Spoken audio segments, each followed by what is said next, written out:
The antique dealer looked at the frail old man in worn clothes and said, "Sir, this kind of blue album is $20,000 way out of your price range." What the dealer didn't know was that he was talking to Miles Davis himself, the man who had recorded that legendary album 30 years earlier. It was February 18th, 1989, 2:15 in the afternoon, at Harlem Jazz Rarities, tucked away on a quiet street in Manhattan's Upper West Side that most tourists would never find. That day, 58-year-old Robert Sterling sat behind the counter, cataloging a collection of Blue Note albums he'd just acquired. Then the door chime rang, and the man who walked in was about to change Robert's life forever. But Robert didn't know that yet. In fact, he thought quite the opposite. The man who entered walked with a noticeable limp favoring his left hip. He was thin, almost gaunt, wearing a simple black sweater and dark slacks that had seen better days.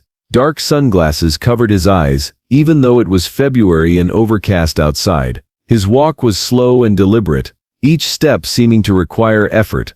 With over 25 years of rare jazz memorabilia dealing experience, Robert could categorize customers within seconds: serious collectors with real money, jazz enthusiasts with modest budgets, or curious browsers just killing time. This man, despite his obvious interest in the music, seemed to fall into the third category. Robert Sterling was no ordinary record dealer. When he opened Harlem Jazz Rarities in 1964, jazz memorabilia was still reasonably priced, but Robert had recognized the future value of original Blue Note pressings, signed photographs, and concert posters from the bebop era. He'd built relationships with estate sales, former record label employees, and musicians' families, acquiring treasures that were now worth fortunes. His shop had become a pilgrimage site for serious jazz collectors worldwide. The walls were covered with framed photographs of legends: Bird, Dizzy, Train, and yes, Miles Davis. His display cases contained first-pressing albums that some considered the holy grail of jazz collecting. Miles Davis hadn't planned to go record shopping that day. His hip was bothering him more than usual, a constant reminder of the sickle cell anemia that had plagued him for years. He'd been home in his Upper West Side apartment, feeling restless and nostalgic. Earlier that morning he'd heard his own kind of blue playing in a coffee shop, and it had stirred something in him. He wanted to own original pressings of his own music again. Not for any practical reason, but for that strange connection he felt when he held those records. Physical proof of the music he'd created, the sessions he remembered, the magic that had happened in those Columbia studios. Without telling anyone, he decided to walk to the Jazz District and see what he could find. The cold February air felt good on his face, and despite his physical discomfort, he enjoyed being anonymous on the street. Sometimes people didn't recognize him, especially when he was dressed casually. He liked that. Being a legend was exhausting. Sometimes he just wanted to browse records like any other music lover. But today, that wish for anonymity would come true in an unexpected and humbling way. Robert watched the stranger move slowly toward the album displays. The man seemed to know what he was looking for, but his careful, almost hesitant movements suggested someone who was browsing rather than buying. "Can I help you find something?" Robert called out, his voice carrying more wariness than welcome. The man turned, and when he spoke, his voice was gravelly worn. "Yeah, I'm looking for some original pressings. Blue Note Columbia, you know, the real stuff."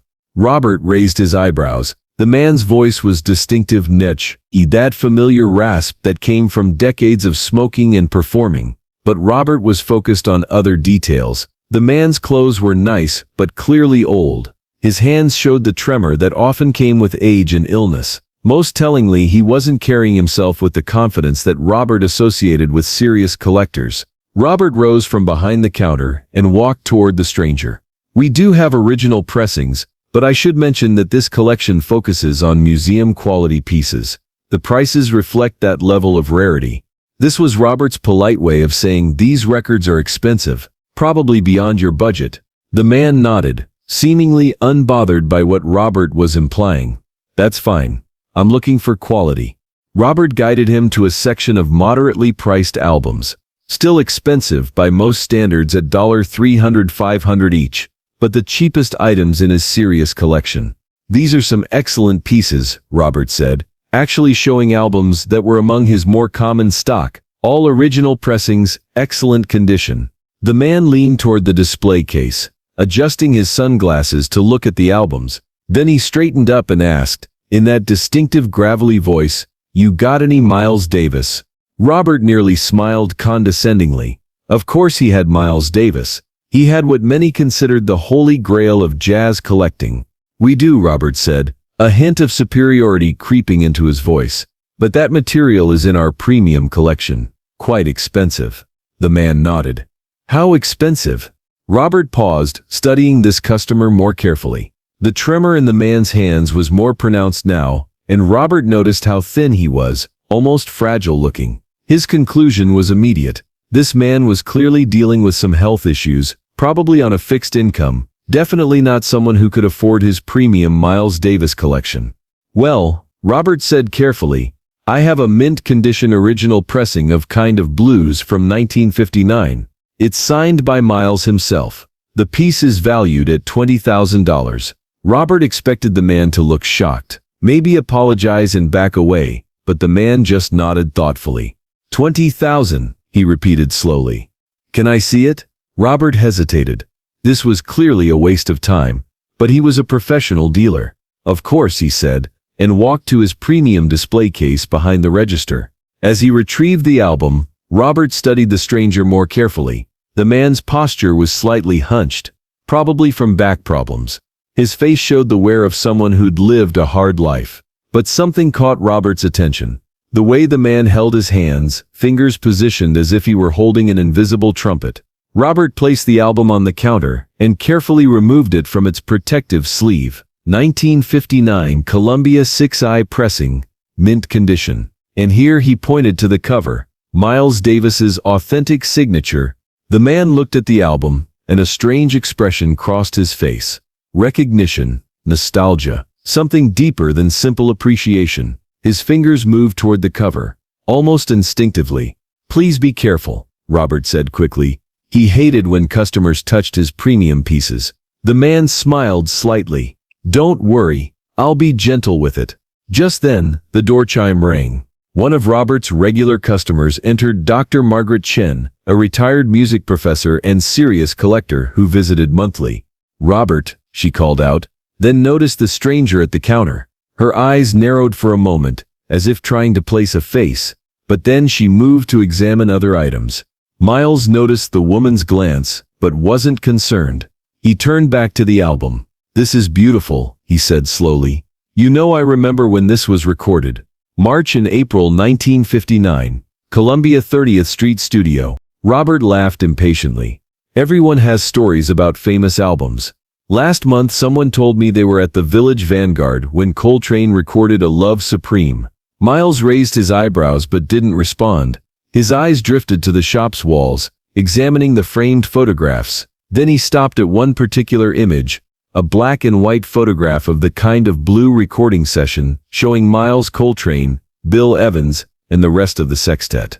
Looking at that photograph, Miles felt time collapse. March 1959. He'd been 32 years old, at the peak of his creative powers. That album had been recorded in just 2 sessions, but it had taken him years to develop the musical concepts that made it possible. Modal jazz, the scales he'd been exploring, the space he'd learned to leave for other musicians to fill. In the photograph, he could see his younger self, confident and focused, leading a group of musicians who trusted him completely. Coltrane was there, just before he left to form his own group. Bill Evans, whose harmonic concepts had influenced the entire album. "That photograph," Miles said quietly, his voice carrying a slight tremor. "How much?" Robert noticed the stranger's interest and saw a potential sale. "That's a very special piece," he said, moving closer to the photograph. "Original Columbia Records publicity shot from the actual recording session. And if you look closely, you can see it's signed by several of the musicians who were there." Miles nodded. He could see the signatures: John Coltrane, Bill Evans, Paul Chambers. And in the corner, in handwriting he knew as well as his own, Miles Davis. "The photograph is $15,000, Robert continued. "The signatures are authenticated, and it's the only known copy with this particular combination of autographs." Miles smiled to himself. $15,000 for his own signature on a photograph from a session where he'd made about $500 total. Interesting, was all he said. But Robert misinterpreted this response. "Look, sir," he said, now trying to politely guide the stranger toward the door. "This shop specializes in high-end collectors. Perhaps you'd be more comfortable at one of the used record stores on Bleecker Street. They have nice reproduction items that would be perfect for casual listening." Miles raised his eyebrows. "Reproductions? Well, if you're just looking for something to play at home." Robert was growing impatient. This man was clearly wasting his valuable time.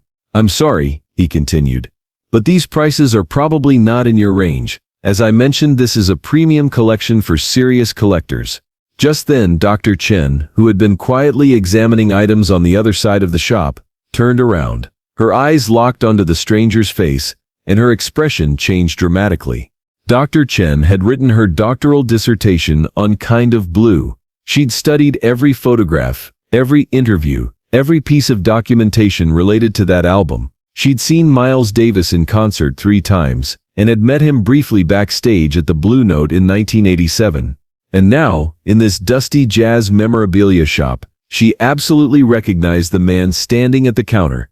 But something held her back. She'd watched how Robert had been treating this customer, and something told her to let this situation play out a little longer. "Robert," Dr. Chen said in an innocent voice, "aren't you going to properly assist this gentleman? Perhaps he should introduce himself." Miles looked at the woman and saw the recognition in her eyes. She knew who he was, but she was staying quiet, curious to see how this would unfold.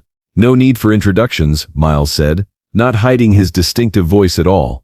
"I'm just someone who appreciates good music." Robert rolled his eyes. "Yes, someone who appreciates good music and is looking at $20,000 albums. Look, I don't mean to be disrespectful, but we both know these prices are beyond your means." Just then, the door opened again. A man in an expensive suit entered. James Morrison, a Wall Street executive and serious jazz collector. He was exactly the type of customer Robert catered to. James entered and immediately noticed the figure at the counter. He paused, blinked, and then spoke in amazement. "Excuse me, but aren't you Miles Davis?" Silence. The expression on Robert's face went through a rapid transformation. Confusion, doubt, recognition, and finally, pure horror. Miles turned and looked at the newcomer. "Yeah," he said simply. "That's me." James approached excitedly. "Mr. Davis, I can't believe this. I've been listening to your music since I was a teenager. Kind of Blues changed my life. Could I possibly get a photograph with you?" Miles smiled, that slightly tired but genuine smile. "Sure, why not?" James pulled out his phone with trembling hands and took a selfie with Miles. Robert Sterling stood frozen behind the counter. His mind was racing, replaying the last 20 minutes. The man with the gravelly voice, the worn clothes, the careful walk, the way he'd talked about the recording session, as if he'd been there. Everything made sense now, and he, Robert Sterling, with over 25 years of jazz memorabilia experience, had failed to recognize one of the most important musicians in jazz history, and had tried to show him the door. Dr. Chen was watching quietly, a slight smile on her face. She'd always thought Robert could be a bit too focused on a customer's appearance. This would be a good lesson for him.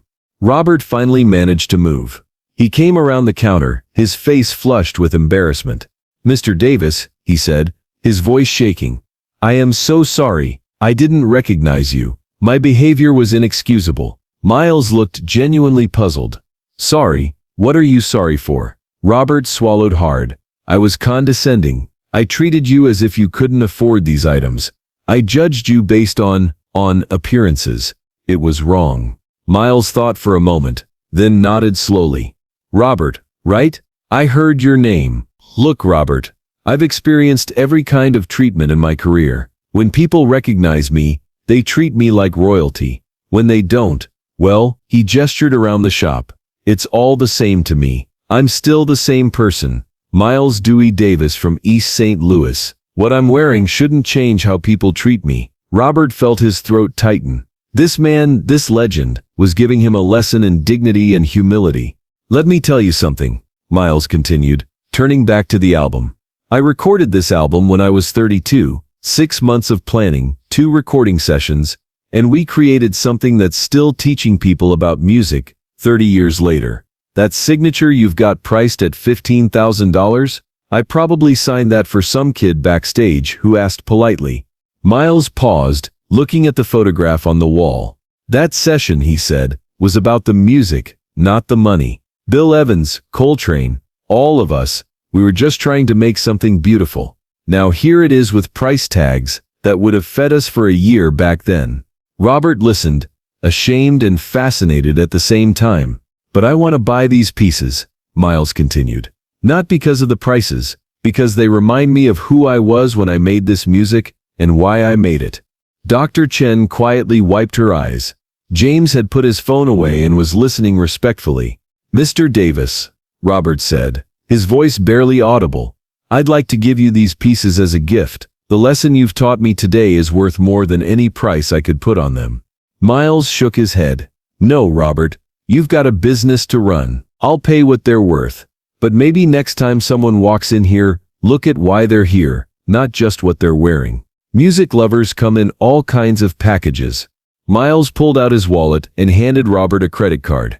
As Robert processed the transaction with trembling hands, Miles selected a few additional items: an original Coltrane album, a rare Bill Evans recording, and a Blue Note pressing. The total came to over $40,000. As Robert carefully wrapped each piece, Miles turned to Dr. Chen. You recognized me right away, didn't you? The professor smiled. I did. I wrote my dissertation on Kind of Blue. It's an honor to meet you, Mr. Davis. Miles laughed. A dissertation on my album? I hope you understood it better than I did when we were making it. Dr. Chen laughed back. Sometimes the best art happens when you don't overthink it. Miles gathered his packages and extended his hand to Robert. Robert, I'm glad I stopped by today. This is a beautiful shop. You've got some real treasures here. Robert shook Miles's hand. Mr. Davis, I'll never forget this. Thank you for the lesson. As Miles headed toward the door, James held it open for him. Mr. Davis, it was an honor meeting you. Miles smiled. The honor was mine. Keep listening to good music. Before stepping outside, he turned one last time to Robert. See you around, Robert. Maybe I'll come by again sometime. Robert smiled, his eyes moist. You'll always be welcome here, Mr. Davis. Always. 3 months later, something had changed at Harlem Jazz Rarities. A new philosophy now guided Robert's customer service, reflected in a small sign by the register. Every customer deserves respect. U-Music has no dress code. Robert had put that sign up a week after Miles's visit, and he'd kept his promise to himself. Every person who entered his shop, from wealthy collectors to curious students, received the same respectful treatment. And every day when Robert opened his shop, he looked at the empty spot on the wall where the Kind of Blue session photograph used to hang. Miles had bought it, but Robert never filled that space with another item. That empty frame reminded him of an important truth.